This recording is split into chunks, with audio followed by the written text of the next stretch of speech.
لہٰذا جہاں تک تمہارے بس میں ہو اللہ سے ڈرتے رہو اور سنو اور اطاعت کرو اور اپنے مال خرچ کرو، یہ تمہارے ہی لیے بہتر ہے۔ جو اپنے دل کی تنگی سے محفوظ رہ گئے بس وہی فلاح پانے والے ہیں۔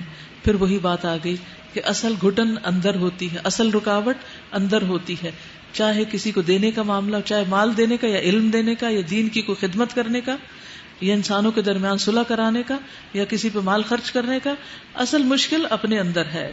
اسی لیے اللہ تعالیٰ نے سورۃ الحشر میں کہا کہ اتقوا اللہ ولتنظر نفس ما قدمت لغد واتقوا اللہ، اور پھر سورۃ آل عمران میں بھی فرمایا اتقوا اللہ حق تقاتہ فاتقوا اللہ ما استطعتم واسمعوا واطیعوا وانفقوا خیرا لانفسکم۔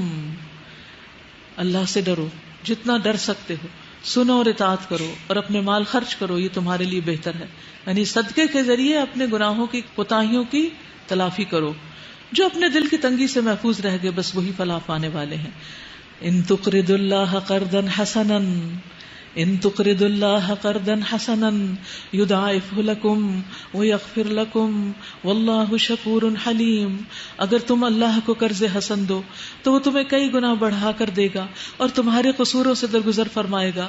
اللہ بڑا قدردان اور بردبار ہے، حاضر اور غائب ہر چیز کو جانتا ہے، زبردست اور دانا ہے۔